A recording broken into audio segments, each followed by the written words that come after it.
All right, we'll say good morning. Good morning, or good tavach, or zimmer. Hopefully everybody had a beautiful and uplifting Yom Tiv, and it's a zchus, Baruch Hashem, to dive back in. Not that we ever left, but it's a zchus to dive back in now into Maseches Yevamos. Really beautiful and incredible, overwhelmingly fantastic sugyas ahead of us. Well, first of all, behind us over the last couple of days, and ahead of us over the next few days as well. Beginning by thanking our sponsors, to thank our Talmud Torah sponsors for the month of Nissan, Jerry and Abby Applebaum, for dedicating all the shiurim and drushos this month in memory of Basya Bas Chaim and David ben Avram. Doctors Paul and Linda Weinberg for dedicating the shiurim in memory of Mordechai Yehoshua ben Peretz Moshe and Miriam. Paul and Kathy Pollack in the zchus of refuah sheileimah for Donna Baker-Matson. Teri Czinn, with gratitude to Hashem for their grandson Bunim Tzvi Hersch Czinn. Naftali Tilson with hakaras hatov to his chaver Benjamin Wohl, and hakaras hatov to the entire shir, and Avraham Shaindy Kelman in commemoration of the yahrzeit of Sara Braina bas Yehoshua Heschel. We hope that in the merit of our Talmud Torah, all of the neshamos will have an aliyah, and the families a nechama. And Abose, with that, let us begin. Good. Chaver on Zoom, you hear me all right still? Good. Excellent. Okay. So we'll say today's daf is Mem Ches. We are picking up in Yahrzeit 48. We are in Yahrzeit session picking up on Mem Zayin Amud Beis. We're going to go back a little bit, even though again in the shir yesterday, my son Avraham got a little bit onto already Mem Ches Amud Aleph, Baruch Hashem, but let's move back a little bit to Mem Zayin Amud Beis 47b, just to go ahead and reframe the sugya a little bit. So also we're picking up 6 lines up from the bottom. Echad ger ve'echad eved meshuchra. So also remember again, the Gemara quoted from the Mishnah, and the Mishnah is the Brisa, and the Brisa said, Echad ger ve'echad eved meshuchra. And I will say, what that made it sound like, what were we talking about? Kabbalas mitzvos. Right, that just like a ger, just like a convert has to have a kabbalas mitzvos, an acceptance of mitzvos when he converts, so when an eved, now remember again, just to be clear, we're talking about an eved Kenani, a non-Jewish servant, a non-Jewish slave, who upon emancipation becomes free, of course, upon emancipation becomes Jewish. So the interesting part, what it sounds like over here that the Gemara is saying is that Allah L'maisa, just like a ger requires kabbalas mitzvos and acceptance of mitzvos, so too when an eved becomes emancipated, in order for him to become fully Jewish, there must be an acceptance of mitzvos as well. So it says the Gemara, kasaka daitcha lekabel alav all mitzvos. So again, kind of spoiled it a little bit, but again the Gemara says, you're telling me that means that I understand the ger. I understand the ger. A person's converting. Obviously, in order to convert, you have to accept Yiddishkeit upon you. So we saw, again, the beautiful Gemara yesterday. How does a ger accept Yiddishkeit upon himself? Modian also, we tell him some of the kalos, some of the chamuros, the easier stuff, the harder stuff. You can't tell him everything. But Lamaisa gets enough to understand what it is that he's accepting.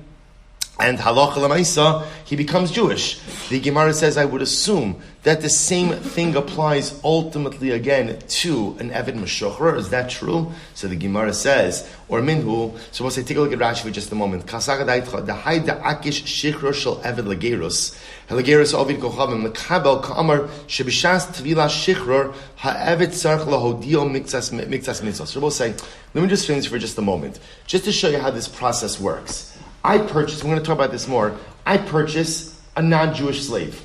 I will say, I was speaking about this with my boys as we were, I was walking to Baruch Hashem, the great zchus over Yom Tiv, to have, first day Yom Tiv, my daughter and my son-in-law with us and my granddaughter, we had 4 generations at the Seder table, which was such an incredible zchus. I never think about these things until you have them. And then again, second days, my daughter and son-in-law were away. I'm not upset. I'm just saying, okay, it's fine. Everybody does what they have to do. Right? So we had 3 generations. So I was walking to shul with my father and with my boys, and we were talking about this, how, when we speak about a slave, so especially again, in America, we have, and understandably so, when we speak about slavery, the association, of course, is with black slavery, right? Which, of course, was terrible, was horrible, was an abuse of the highest degree.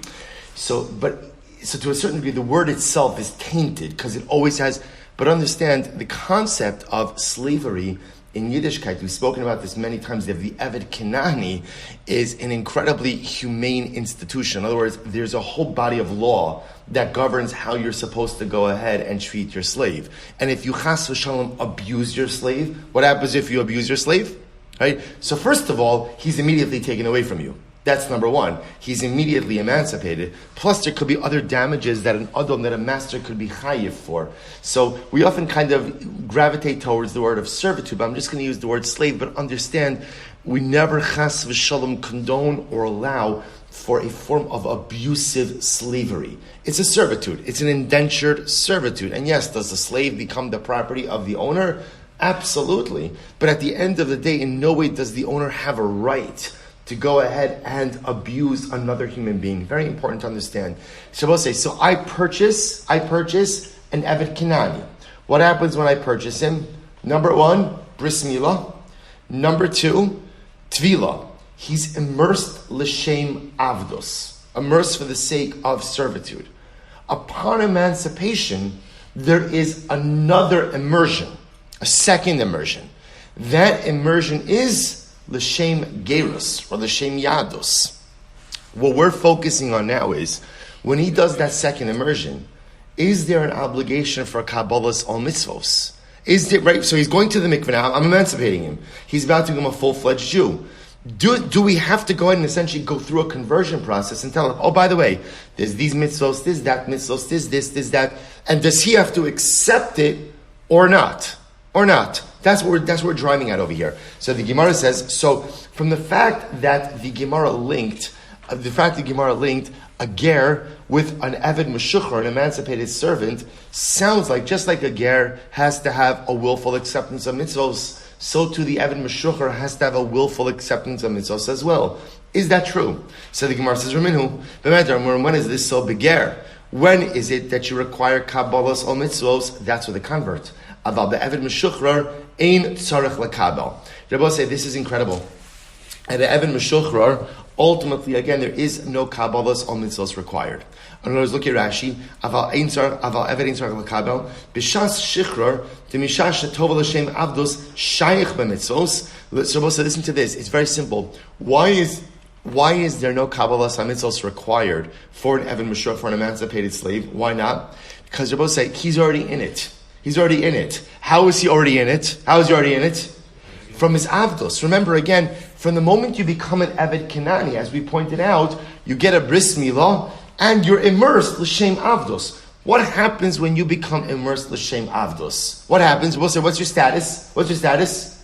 You're kind of quasi-Jewish. Right? See, people only think that it's Hollywood celebrities who are part Jewish. It's not true, right? It's Hollywood celebrities and an Eved Kenani, right? Ultimately, no one else is, right? Either you're in or you're out, right? But Lamaisa, it's true, right? The Eved Kenani is part Jewish. So therefore, the Gemara says, you don't need a Kabbalas or mitzvahs. Essentially, what ends up happening is, as soon as the master emancipates him, he's fully Jewish. In other words, it'll just automatically occurs. It's almost as if what happens is when he becomes an Eved, he literally becomes part Jewish in that he's chayiv in mitzvos like a woman, like an Isha. Right? But the tzad avdos, the fact that he's a slave, prevents his full Judaic identity from devolving upon him. The moment the master emancipates him, and there is no longer a tzad avdos, an element of servitude there, the rest of his Judaic identity is free to devolve upon him. But Lamaisa, there's nothing else he has to do.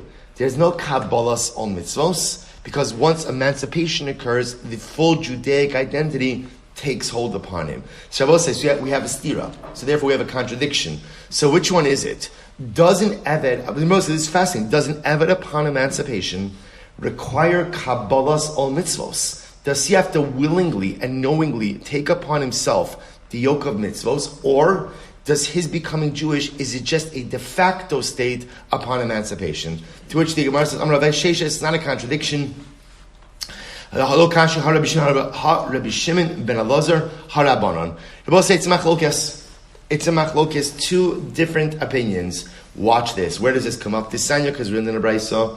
Ubachsa esavia ves ima. Rabbi say Torah speaks about the war bride. Person Jew goes out to war, and he finds amongst the captives an attractive woman, and he decides to go ahead and take her as a wife. So there is a whole process that she has to undergo. We're going to actually talk about it on Beis a little bit. What's the whole process? Part of the process is she has to mourn. She has to mourn for her parents for 30 days. So the Gemara says, when is this so that she has to undergo a protracted process? Shelo kibla aleha. Ultimately, again, when she has not taken upon herself to convert. Let's say a man goes out to war, finds the war bride. The Torah presupposes that this woman, as we would assume, doesn't really want to be a war bride. So there's a process that occurs. What happens if he takes her, brings her home, she says, you know what, she smells the cholent, right? She sees the kishka, right? She says, wow, you know what, I want in, I'm ready to convert, right? I'd like to be part of this life. She says, right, she's ready to convert. What's the halacha? The Gemara says, mat bilo mutter b'miyad. So I will say, there is a way to circumvent the entire Yefas Toar process. How do you circumvent it? Conversion. If she chooses to actively convert, then I was like, I just have to recognize, I think Jeremy Lasson is driving home from Orlando, listening to the Daf. This is mamish, like, now we've got everything. We've got en route from Orlando, Eretz Yisrael, mamish, okay? This is the power of Torah, wherever you're coming from, whatever you're doing. Baruch Hashem, you could always learn. Incredible. All right, so Jeremy, please be careful, by the way, because these are really good sugyas. Don't get too distracted. So the Gemara goes weiter. So the Gemara says you can go ahead and bypass the entire process by going ahead and effectively converting her. So Rabbi Shimon Elazar Omer Avapi Shelo Kibla Aleha. So I will say, now remember again, conversion by definition requires what? A willful acceptance. Kabbalah Ol Mitzvos. Rabbi Shimon Elazar Omer Avapi Shelo Kibla Aleha Kofa Umatbila L'Shem Shivchus V'chozer Umatbila L'Shem Shichrar Umeshachrara Umoter B'miyad. Well, this is a little bit wild. Shimon Elazar says there's actually something else you could do. Remember, this is a non-Jewish woman. Take her as a shifcha. Take her as a maidservant. A shifcha kinanis. Right? Now, we'll say, remember again, take her as what do you do for a shifcha kinanis? Right? Same thing you do for an evet kinani. What do? You go ahead and you take them to the mikvah. So immerse her l'shem avdos. Okay, now she's your shifcha kinanis. What can you do right afterwards? Emancipate her. And immediately upon emancipation, she becomes a full-fledged Jew, and halacha l'maaseh, you're permitted to marry her. The Rabbi say, what's happening over here is as follows. According to the Rabbanon say, there's a way to bypass the Yefas Toar process, but what does it require? Her consent. Because l'maaseh, again, she could convert, but obviously conversion has to be a willing process. You can't convert a person against their will. Rabbi Shimon Elazar says there actually is a way to make a person Jewish against their will. It's a bit more of a circuitous route, but how do you do it? You go ahead and you first of all conscript them into servitude, right? Because I make the Yefas Toar into a shifcha, so immersion for shifchos, then emancipate her, then a second immersion l'shem yadus, l'shem yiddishkeit, and she's Jewish. That was according to Shimon Elazar. What don't you require again upon emancipation? Consent. So you see Rabbi say over here that there's a machlokas about the immersion in a mikvah. Ultimately, again, when a slave is emancipated, does that immersion require a kabbalas ol mitzvos or not? Does it require ultimately acceptance of mitzvos? The Rabbanon will say yes. Rabbi Shimon Elazar says no. And the machlokes plays out by Fasir. I will say, I just want to say, I know you know this. Please understand, when the Gemara highlights these cases, in no way is the Gemara saying that these are good ideas. Right? These are terrible ideas. Every single one of these. Yefas Toar, taking the war bride, is a terrible idea. Right? Remember again, the proof to that is, remember what comes right after the section of the war bride? Ben Sorer Umora. The Rebbe Yisrael will say, these are all terrible ideas. Remember again, so there's whole reasons why the Torah allows it, but again, even just this whole notion. So, but remember, Gemara Rabosai is an exercise often is in what is possible. Sometimes if you want to go ahead and understand the full legality of something or the full spectrum of your legal options, you have to go ahead and explore the most extreme cases. So the Gemara is dealing in legally what can be done. But the Gemara in no way is giving its stempel, right? It's giving its seal and approval and saying, hey, this is a good idea. Bad idea written all over this stuff. But Lamaisa, it's still possible. But I will say, but for our purposes, what do you see from here? It's incredible. We have a fundamental machlokes. I have an Eved Ivri. Or Shifcha Kinanis. An Eved Kanani or Shifcha Kinanis, a non-Jewish slave. So I took them. When I acquired them, there was an immersion for the purpose of others, for the purpose of servitude. They become, we'll call it quasi-Jewish, chayv certain mitzvos. Now I'm going to emancipate them. There's another immersion for the sake of emancipation. Is there a requirement for a kabbalas ol mitzvos when the slave is emancipated? Machlokes. Rav Shimon Elazar says no. The Rabbanon say yes. Rabbanon say what's enough community? It's huge. Let's say upon emancipation, the slave says, "I don't want to be Jewish." According to Rav Shimon Elazar, what do we say to him? Who cares? You're in. You're in. Too bad, right? We immerse you. You're in. You're Jewish. According to the Rabbanon, if he says he doesn't want to be Jewish, he's emancipated, but he's not Jewish. Now, what his status is, we'll discuss. Good. So it says the Gemara top of Memches, Amar Rava, my time, the Rav Shimon Elazar. What is Rav Shimon Elazar's logic? That he says that there's no kabbalas al mitzvos that is required. Dichsiv, listen to this. Called Eved Ish Miknas Kasef. I will say, listen to this. I will say, Karban Pesach. It's absolutely incredible. Isru Chag al Yom Tov. Baruch Hu does not want us to leave Yom Tov so quickly. So the pasuk says, if you have an Eved Ish, the Eved of a man, Miknas Kasef, who is acquired to you, Umalta also, pasuk you should circumcise him, as Yochabo, then he could eat. Shabbos Halacha L'Maisa, in order for your Avadim to partake of Karban Pesach, they have to be circumcised. Shabbos, isn't this incredible? 7.5 year cycle. Isru Chag of Pesach. Right, we have a pasuk about consumption of Karban Pesach. Incredible. So, Kol Eved Ish L'Miknas Kasef. So, the Gemara says, what do you mean Eved Ish? What does that phrase mean, Eved Ish? The servant of a man. V'lo Eved Isha, and it doesn't apply to a servant, to a slave owned by a woman. Ela Eved Ish Ata Mal Bal Karcho, V'Atamal Ben Ish Bal Karcho. Rather, the Gemara says like this. What does it mean? You could circumcise an Eved Ish. If you own an Eved Kinani, you could circumcise him against his will. You could circumcise him against his will. Right? We'll say, who can't you circumcise against their will? So, Iatamal Ben Ish. Shabbos say it's interesting over here. The second girsa of Rashi says that Ben Ish refers to, let's say a man converts. A man is converting. Non-Jew is converting. And he has a son. And he wants his son to convert as well. Only one problem, which is the son is uninterested. You cannot forcibly circumcise the son of a convert, even though the convert wants his son to convert along with him. Right? But who can you go ahead and circumcise against his will? You're Eved Kinani. You're Eved Kinani.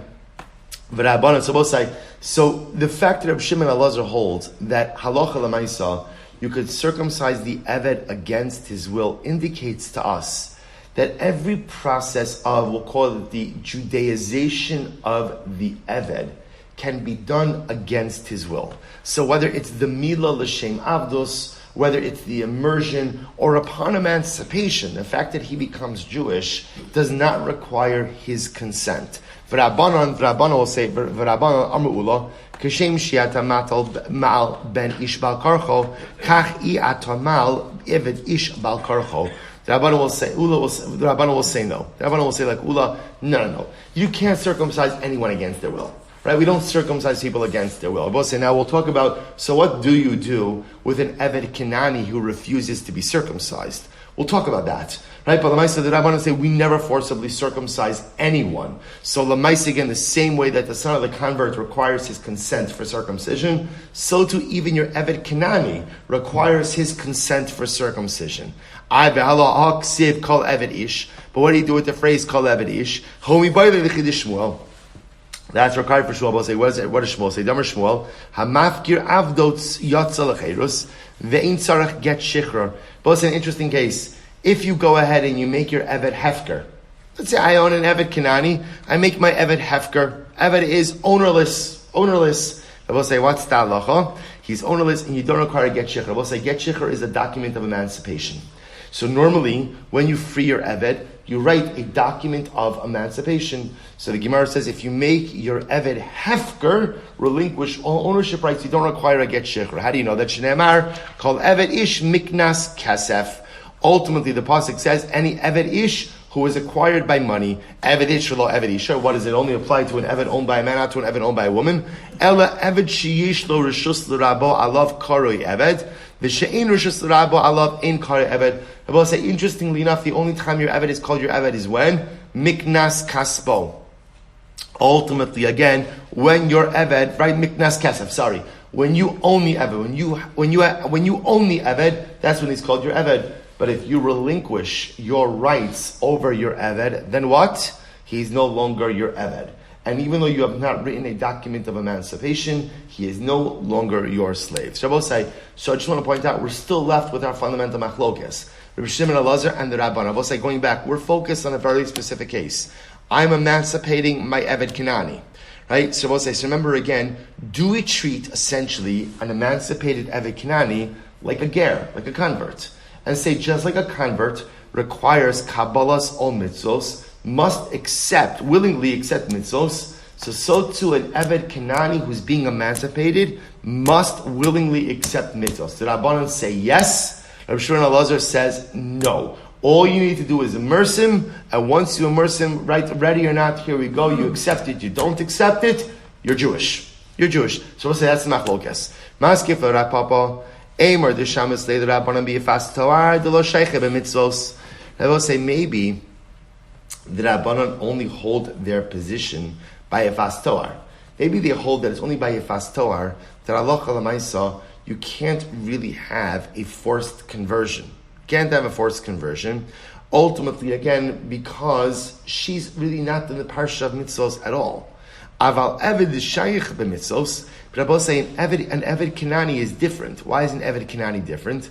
Because Lamaisa, an Eved Kanani is already partially Jewish. So maybe even the Rabbanan would agree that upon emancipation of the Eved, he doesn't require Kabbalas al Mitzvos, because Lamaisa, he's already quasi-Jewish. To which the Gemara says, Hachanami dafi l'Rabbanan modu, Tisanya, Echad ger, ve'echad lokeach Eved mina oved kochavim, tzarech lekabel.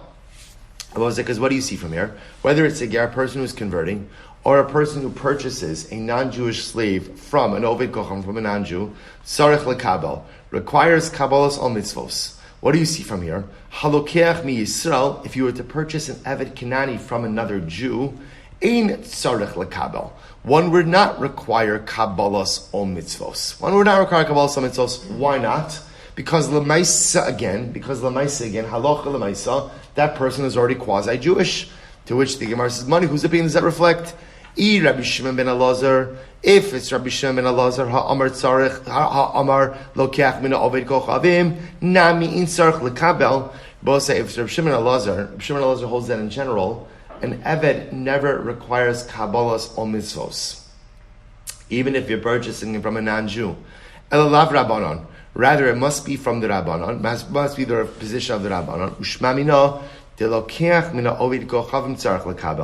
it is only when one goes ahead and purchases an Eved from a non-Jew, where that person is totally not Jewish, right? No shaychas to Yiddishkeit, that there has to be some quasi-level of Kabbalas mitzvos. Avalokeach mi Yisrael. But ultimately, if you're purchasing from another Jew, ein tzarech lekabel, there is no need for Kabbalas mitzvos. To which the Gemara says, I ve'elakashya, echad ger ve'echad eved meshukrar. But what about the kasha we started with, where the Brisa seems to lump together ger and eved meshukrar? And I will say, when you're doing that, that makes it sound like that's what? Just like a ger requires kabbalas or mitzvos, so too does an eved meshukrar require one. Kitanya hahi le'inyan tevila. I will say, when is that mentioned? Like kitanya le'inyan tevila tanya. That's ultimately mentioned by the purposes of immersion. I will say, what does that mean? Take a look at Rashi. Le'inyan tevila. Rashi says, "Sheshneim shavim etila shetzichem litbol kishabayim leklal Yisrael gomer." Rabbi say, listen to this.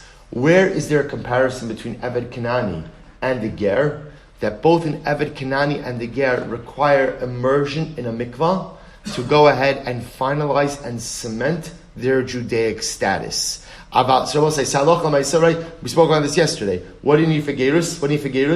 Mila tvila. What do you need for avdos? True, the same thing. Mila and Tvila. The difference by an Eved is there's going to be two Tvilas. Right? The first Tvila is when? When he becomes an Eved. And the second Tvila is when? Upon emancipation. Excellent. Rashi says, Avala inyan Kabbalah lo hishvu. I will say, but for Kabbalah mitzvos, an Eved and a Ger are not the same. The Eved ain't sarach lekabel b'shas tvilas shichrar. Because we'll say the way the Gemara seems to be coming out of here is that Allah l'maisa, the only comparison between an Eved ultimately again and a Ger is that they both require immersion in a mikvah. But unlike a Ger who requires Kabbalah's al mitzvos, an active and willful acceptance of mitzvos, an Eved does not require that. So I will say, how do we paskin? Because this is really incredibly important. How do we paskin? So listen to this. Halacha l'maisa. So the Rambam in Hilchos Isrebia, Parak Yud Gimel Halacha Yud Aleph says as follows. He says, he goes through, in Yud Aleph and Yud Beis, he goes through the whole process over here about how you have to immerse the Eved l'shem avdus. So we go ahead and we immerse in l'shem avdus. So also we had this daf, remember, 2 days ago, we spoke about that you have to immerse the Eved l'shem avdus. Of course, remember again, the Eved could pull a fast one, right? What's the fast one he could pull? When immersing, what could he do? He could pull shtick. What could he do? Right? He could go ahead and immerse for the sake of becoming a Jew. Right? In which case, he's no longer an Eved, he's a free man. Right? When we got to the whole thing over that's when you immerse him, you have to be careful to immerse him in a way that reflects servitude. Okay, what about when you emancipate him? Listen to this. So the Rambam writes, when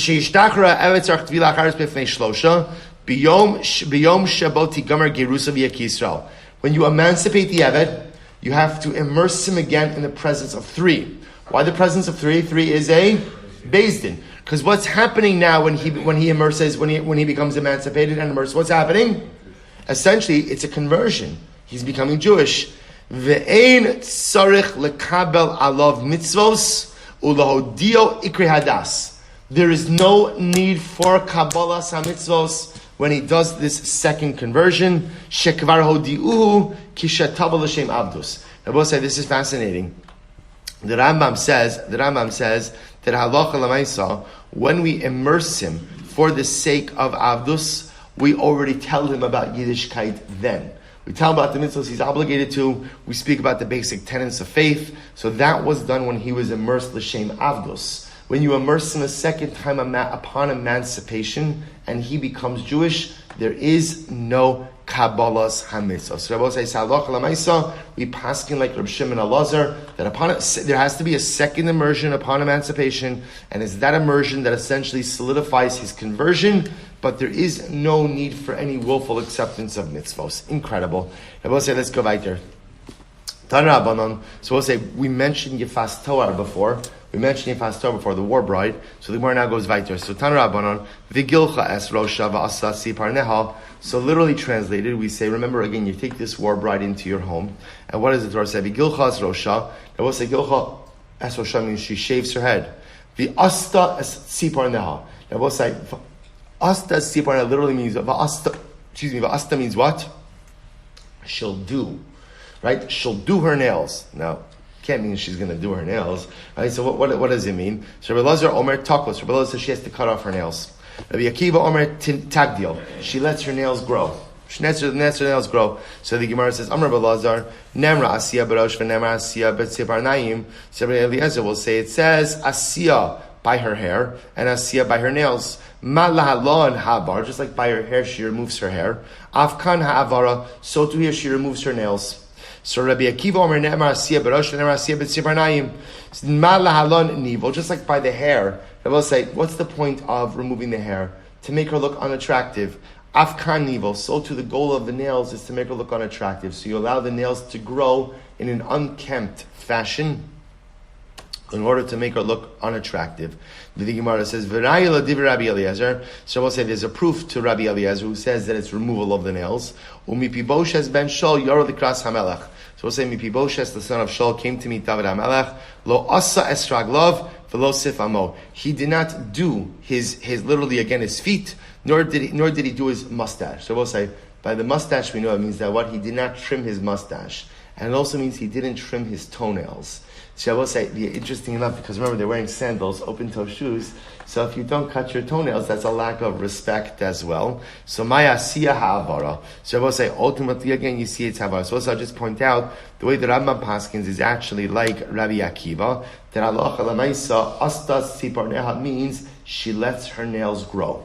She lets her nails grow. Okay, Tan Rabbanos. We'll say still more about Meifas Toar. So we'll say, by the way, the whole point, just by the war bride, again, I'm assuming people remember, the whole point is we don't want the soldier to marry this woman, right? So again, in war, she looks all beautiful, she looks attractive. Remember, again, also at war, passions are at a high. So we don't want him to marry this woman. This is not a good idea. So ultimately, fine, you want to marry her, bring her to your home, let her mourn for her family for 30 days, let her cut her hair, let her nails grow wild. Let's see ultimately how attractive you still find her. Hopefully, again, the soldier will come to his senses and send this woman on her way. So the pasuk says, "Tan Rabbanon ubachta es aviha ve'asima." She will cry for her mother and her father. Amud Beis. Rabbi Eliezer Omer aviha zu aviha mamish. So we'll say, who is her mother and father? So Rabbi Eliezer says, aviha literally means her father. Her words that she takes 30 days to mourn for her parents. So ima mamish. Rabbi Akiva Omer no. Aviha ve'ima zu avodas kochavim. Rabbi Akiva says no. Her father and mother don't mean her father and mother. What does it mean? Idolatry. Rabbi say she mourns her way of life that is now lost to her. Which is such an incredible yisod. So the Gemara says, essentially, Torah says to the soldier, you took this woman as a captive, right? She did not come with you willingly, right? But Lamaising, you took her as a captive. You have to have the dignity to at least allow her the time to mourn for that which she's lost. So what is she mourning for? According to Rabbi Eliezer, she's mourning for her family. According to Rabbi Akiva, she's mourning for her culture, for her theology, for Avodah Zarah. V'cheinu Omer, Omrim le'etz aviata, Yarech Yamim. Shabbos says she mourns Yarech Yamim. What's Yarech Yamim? So Yarech Shloshim Yom, 30 days. 30 days. Rabbi Shimon Elazar Omer, Tishim Yom, it actually is 90 days. How do you know this? Because Yarech is 30, Shloshim Yom, right? Yarech Shloshim, right? Yarech is Shloshim, Yomim Shloshim, the Acharekain Shloshim. So I say, so it's interesting that here Reb Shimon Elazar is kind of breaking up the phrase into three pieces, right? He says ultimately again, Yarech is 30, Yomim is 30, and Acharekain afterwards is another 30. So 30 plus 30 plus 30 is 90. I'm asking the Ravina Ema Yarech Shloshim. If that's the case, say Yarech is 30, Yomim is 30, the Acharekain, and afterwards Kihani. Maybe Acharekain means like the previous two. So maybe at the end of the day it's 30, and then Acharekain means another 60. It's 120 days that she should mourn Kasha. Ultimately, again, there's a good Kasha. We'll say, so again, Rambam Paskins Halacha L'Maisa, 30 days. 30 days, good. Tan Rabbana. So we'll say now back to Avadim. We had a little commercial with Yifas Toar. Now back to Avadim. Here we go. So we'll say, remember I mentioned this before? So remember again, what we did speak about before, we'll say is, as much as interestingly enough upon emancipation, right? How do we paskin? Does an Eved need Kabbalah Mitzvos? Does he need Kabbalah Mitzvos? No. Right? So essentially upon emancipation, he becomes Jewish whether he wants to or not. We immerse him, and Allah Almighty, he becomes Jewish. The one thing we did see is, what don't we forcibly do? What don't we forcibly do? Bris Milah. Right? We don't circumcise people against their will, even Avadim.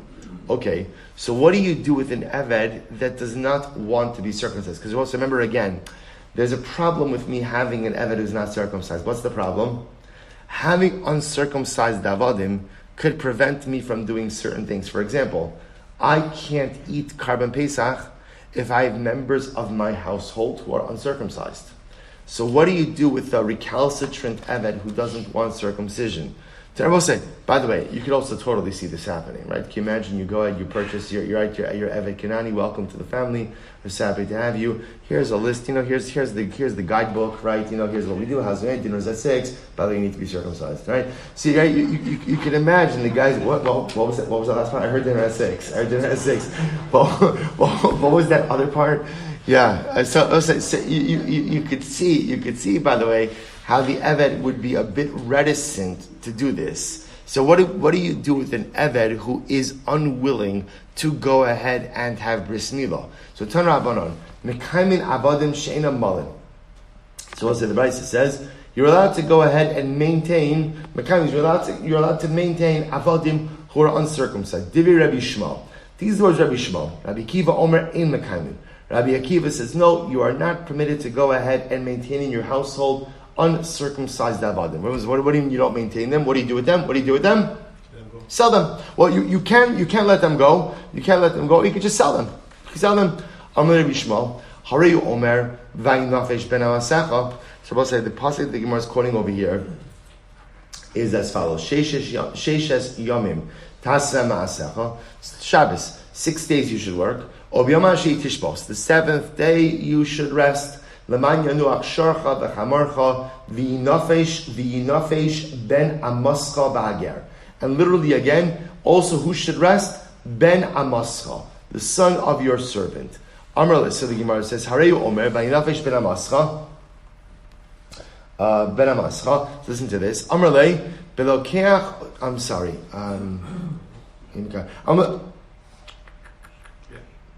Let's skip over here again. I'm really Rabbi Shmuel. Sorry. Hareyu Omer v'inafesh ben amascha. So we'll say, now listen to this. Take a look at Rashi. V'inavish ben amascha, second line from the top. V'hai be'eved arel ksiv. And Rabbi Silber, we're going to see Rabbi Shmuel holds that this pasuk v'inavish ben amascha is talking about an uncircumcised eved. An uncircumcised eved. So Rabbi Shmuel will say, you see from here, the Torah is telling you that even your uncircumcised eved can't work on Shabbos. And Rabbi will say, what does that show? What does that show? That you can maintain an uncircumcised eved in your household. Amalei said, no, that's not a good raya. That's talking about when can you maintain an uncircumcised eved in your household? When you bought the eved right before Shabbos. So there wasn't a chance to what? There wasn't a chance to go ahead and circumcise him before Shabbos. That's the case. There wasn't a chance to circumcise him, but otherwise, stam, you're not allowed to go ahead and maintain an uncircumcised eved. B'kuli alma nihas v'inafish ben amascha beved arak siv. So we'll say, it sounds like everyone agrees that the phrase of v'inafish ben amascha is talking about an uncircumcised eved. How do you know that? Right? How do you know that that's possible talking about an uncircumcised eved? So the Gemara says, "My mashma the sanya v'inafish ben amascha be'eved arak kasim medaber." The Torah says that even your uncircumcised eved has to go ahead and rest on Shabbos. How do you know that it's talking about an uncircumcised eved? In other words, both say ben amascha just means what? Just means what? The son of your maidservant, your eved. How do you know it's talking about an uncircumcised eved? So the Gemara says, Sa'ata omer be'aved arel, o eino ela be'aved mohel. You say it's talking about an uncircumcised eved. Maybe it's talking about a circumcised eved. Kishu omer leman yanuach avducha va'amascha kamocha hari eved mohel. So there's another pasuk. When the pasuk says that your eved has to rest, that's talking about an eved who's like you. Just like you're circumcised, so too your eved is circumcised. So we'll say, what does the additional phrase of ben amascha come to teach us? They both say that extra phrase of the eved, the son of your maidservant, that must be coming to talk about an uncircumcised eved. So it says, Vager, what does it mean, the ger? Ze ger toshav. They both say this refers to a ger toshav. They both say, what's a ger toshav? Take a look at Rashi. Ger toshav, shekibel alav shelo lavod avodas kochavim. They both say ger toshav is a Gentile. It's a non-Jew who lives amongst Jews who has repudiated idolatry. Right? He doesn't, in other words, he's a monotheist. He believes in Hashem, but at the end of the day, va'ochel nevelos, but he still eats non-kosher. Right? Va'ochel nevelos, v'yishiru hakasav ala Shabbos, v'mechalol as ha-Shabbos ka'ovid avodos kochavim. And I will say, this is actually quite fascinating. So the Gemara says the ger. So just notice what's happening over here. So the Gemara understands that when the pasuk says leman yanuach vayinofesh ben amascha, that the son of your servant will rest on Shabbos. The Gemara is understanding that that is a reference to an uncircumcised eved, because since the Torah already says elsewhere leman yanuach avdecha, that your servant will rest. That's talking about a circumcised servant. Ben Amascha is talking about an uncircumcised eved. So you see from here, you're allowed to maintain an uncircumcised Eved. Okay. So Rabbi said, the Gemara is not going through the rest of the pasuk. When it says ger, the ger who was with you should also rest. Who's the ger toshav? So the Gemara says the ger toshav is a guy. He's a non-Jew who has repudiated idolatry and ultimately again observed Shabbos. Now Rashi says, why is he observing Shabbos? So Rashi says, because the Gemara says, we know that whoever violates Shabbos, it's as if you worship idolatry. Right? The violation of Shabbos is in and of itself a repudiation of God. Just like idolatry is a repudiation of God. So therefore the ger toshav, who repudiates idolatry, observes Shabbos. Tosfos has a major problem on this. When I just says Tosfos zeh ger toshav, says that doesn't make any sense. Right? Because most of the halach is actually a non-Jew is not permitted to observe Shabbos. Right? To say when a person is studying for conversion and is in the process of converting, so they keep Shabbos. So the halacha is they're supposed to do one thing to be mechal Shabbos, because Shabbos is a unique covenantal sign between HaKadosh Baruch Hu and Klal Yisrael. So Tosfos says it's talking about the idea that this ger toshav should not do malacha for a Jew on Shabbos. That's what it's referring to. Okay, and anyway, ger toshav. Ato omer zeh ger toshav. O eina ela ger tzedek. How do you know that it means a ger toshav? Maybe it means a ger tzedek. We'll say, what's a ger tzedek? Ger tzedek is a convert. Is a regular convert. Kishu Omer, the ger chashem b'sharecha, the ger who lives in your midst, hare ger tzedek Omer. That refers to a regular convert. Hamani mekayim v'ager, ze ger toshav. So we'll say, the point over here what seems to come out from this exchange, what's our takeaway? Remember, we had a machlokes. What do you do with an Eved who refuses to be circumcised? Rabbi Yishmael says, you're allowed to maintain him in your household. Rabbi Akiva says, you're not allowed to maintain him in his household. What does it sound like from this conversation? What does it sound like? That you could maintain an uncircumcised Eved in your household. I says the Gemara, Amri B'Shimon Levi, Halokech Eved Ovei Kochavim, V'lo Ratza Lamol. If you purchase an Eved from an Ovei Kochavim, so we'll say I'm purchasing a non-Jewish slave from a non-Jew, and now the slave does not want to be circumcised. Megalgel imo ad yud beis chodesh. So we'll say, now megalgel imo literally means I could negotiate with him. Right? I could go back and forth with him for 12 months to try to convince him that he should be circumcised.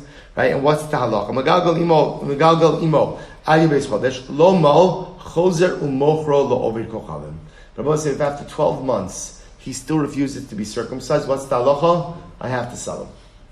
If he refuses, because remember again, this goes back to what we said before. As much as halacha l'maaseh, there are certain elements of avdus, certain parts of the process that can be done against his will, right? You could immerse him for the sake of avdus against his will. He becomes Jewish effectively against his will. You cannot circumcise him against his will. So halacha l'maaseh, you buy him and he's recalcitrant, right? He doesn't want to get circumcised. So ultimately, you can go back and forth for up to 12 months. But after 12 months, if he's not willing to get a bris milah, sell him. Right? So ultimately, the Rabbana says before Papa, Kiman, whose opinion does this reflect? The Lok Rabbi Akiva. Not like Rabbi Akiva, because Rabbi Akiva said, remember Rabbi Akiva said, In Mekaymin. In Mekaymin sounds like what? You cannot keep this Eved at all. At all. In other words, for no amount of time you're permitted to maintain him in your household. The Rabbi Akiva, Amrei In Mekaymin. No. I feel Tim Rabbi Akiva, Hani Mili, Hecha de la Pascal Milse. Aval Hecha de Pascal Milske Pascal. So let's look at Rashi. When does Rabbi Akiva say that you can't maintain the Eved at all if he's circumcised? When is that? Hecha de la Pascal. Rashi says, Delo Kibel me Olam Lehiskayer, Vela Pasek Bigiuso. Aval Hecha de Pascal Milse, Bishas Liki Chasav and Espais Lehiskayer, Ahraga Chazabel. Megalgilin Shema Yachzer v'Yisratze. So we'll say, listen to this. Rabbi Akiva holds that even according to Rabbi Akiva, it's okay to have a give and take. We'll say, if you purchase an Eved, Rabbi Akiva says like this. If you purchase an Eved, and the Eved says, listen, you're taking me against your will, I still believe in idolatry, I'm not becoming Jewish, I don't want any part of this, no bris milah, no Shabbos, no this, no that. Rabbi Akiva says, listen, you got to sell him off. You can't maintain him. But even Rabbi Akiva would agree that if you purchase the Eved, and the Eved is willing to enter into a dialogue, let's talk. right? I'm happy to, forsake my idolatry and happy to learn more about Yiddishkeit, and I'm happy to discuss the possibility of circumcision. Rabbi Akiva will say, if that's the case, you're permitted to go ahead and maintain him for some amount of time to see if you could convince him. But after 12 months, if you cannot convince him, then what does the halacha Rabbi say? Ultimately, you have to sell him. I said over this whole discussion in front of Rav Zvi, if that's the case,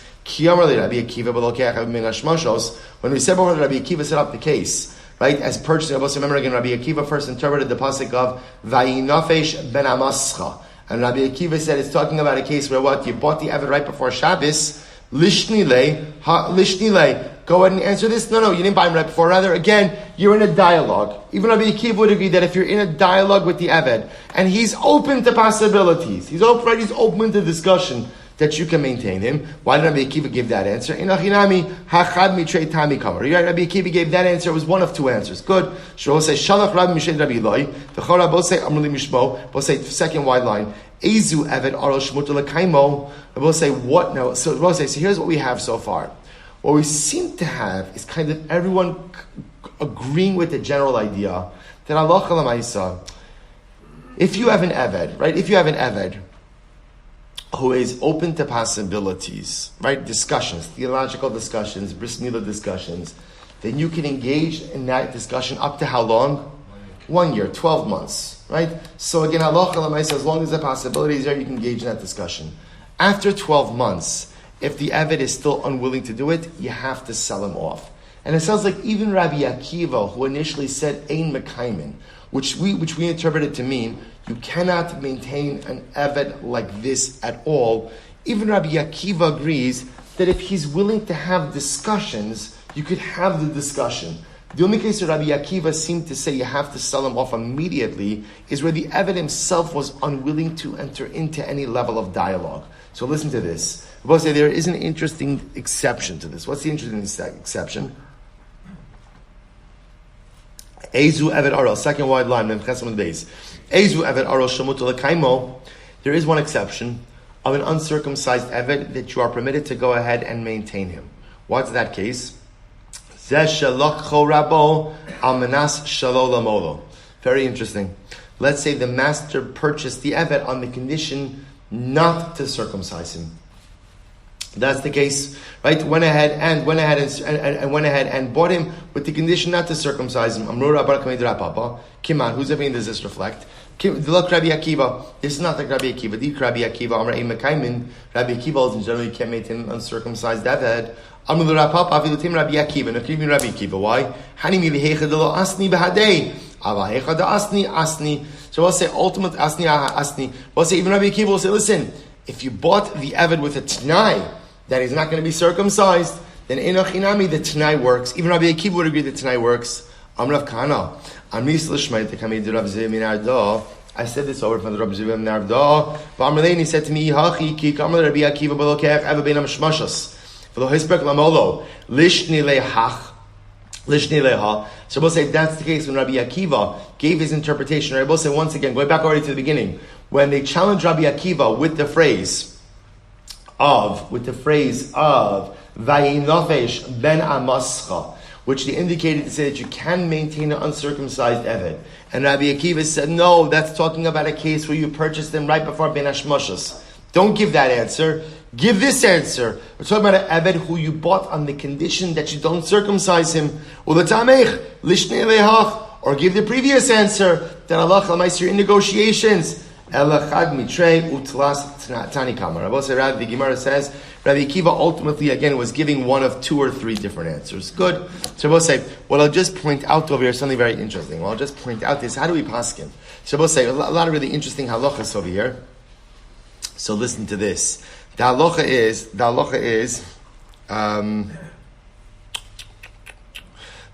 is as follows. So we'll say this is. So what do we do with the milah? So what do we do with the milah? So we'll say, are you allowed to maintain an Eved Kinani who does not have a bris milah? So listen to this. This is an Hilchos Isrei Biyah Perikeda Lochates. Listen to this. Ha'eved anilkach min ha'akum ein omrim lo mara ish shabas. So this is very interesting. You know, when you purchase an Eved, as we pointed out before, there's like a quasi-conversion process that's happening. So we'll say, remember, when a convert shows up, right? Convert shows up in Beis Din. What's the first thing we say to the convert? What's the first thing we say to him? Right? Before we say to him, you don't want to do this, what do we say? What brought you here? So I will say, the Rambam says, by the way, you don't say that to an Eved. Right? Which makes a lot of, what brought you here? You brought me here, right? You right? What brought me? I was just, I was in the neighborhood, right? I was in the neighborhood, right? So, somebody owns me. That's why I'm here. So the Rambam says, we don't begin the dialogue like that. Rather, Omrim, listen to this. We'll say what we do is, this is fascinating. We ask the Eved Kanani, are you willing to be an Eved Kanani? We ask him, are you willing to be an Eved Kanani? Or not?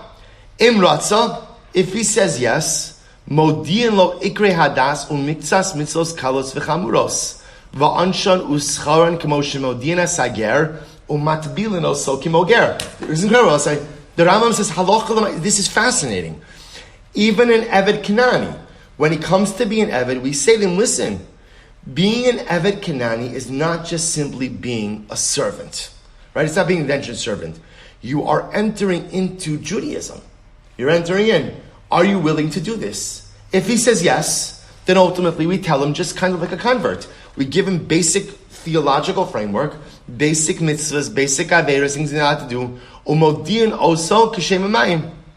So we'll say, and then what happens? What happens after that? If he says yes, then what? Then we immerse him. Vimlo ratzel kabel. Now, boss, listen to it. Let's say he says no. No, I actually don't want to be an Eved. I'm happy to work. I'm a hard worker, happy to do it. I have absolutely no interest in Judaism. No interest in it. We try for 12 months. So for 12 months, we'll go back and forth and see if he wants to be an Eved Kanani. They will say, by the way, what's happening during that 12 months? Don't think like we're sitting around having philosophical conversations. You know, he's working, right? Or he's still my Eved, but the he's not an Eved Kanani. So for 12 months we'll go back and forth. If at the end of 12 months, ultimately again, he does not want to become Jewish, mochro la'akum. We sell him. The asr l'kaimo yeser al-kain. And halacha l'maisa, ultimately again, we do not go ahead and do anything more. So we'll say, see, this is really fascinating. You see, which is this fascinating dialectic by the Avdus. While on one, so I was saying, now by the way, the whole picture makes sense. Because the only way you become an Eved Kanani is how? How do you become an Eved Kanani? Right? You have to what? Kabbalah's mitzvahs, right? You have to go ahead. There has to be an element of willingness. Right? If you say, I don't want to be an Eved Kanani, I don't want anything in Judaism, we try for 12 months, and after 12 months you don't want in, we sell you to a non-Jew. Lamaisa, if you say you're willing, then there's immersion, right? Then there's bris milah, which I will say now the other end of this process makes sense. That's why upon emancipation, there is immersion, but you don't need what? Kabbalah mitzvos. Why don't you need Kabbalah mitzvos? We'll say, why not? Because you already did it on the front end. So now the whole process makes a lot more sense. There is a Kabbalah mitzvos by Avdos. But the Kabbalah mitzvos is really on the front end when you're first immersed for Avdos. So again, he has to buy in. He has to say, I'm willing to go in. Right? Immersion for the sake of Avdos. With that immersion, there is Kabbalah mitzvos, bris milah. Then upon emancipation, another immersion, but no need for additional Kabbalah mitzvos. Why? Because that was already done on the front end. Right? So we'll stop over here for today. I just want to point out, great week ahead of us. Incredible, overwhelmingly beautiful sugyas. Yahrzeit Hashem to be continued. Shkoyach. All right, chaver on Zoom, everyone have a wonderful, wonderful day. Good to see everyone.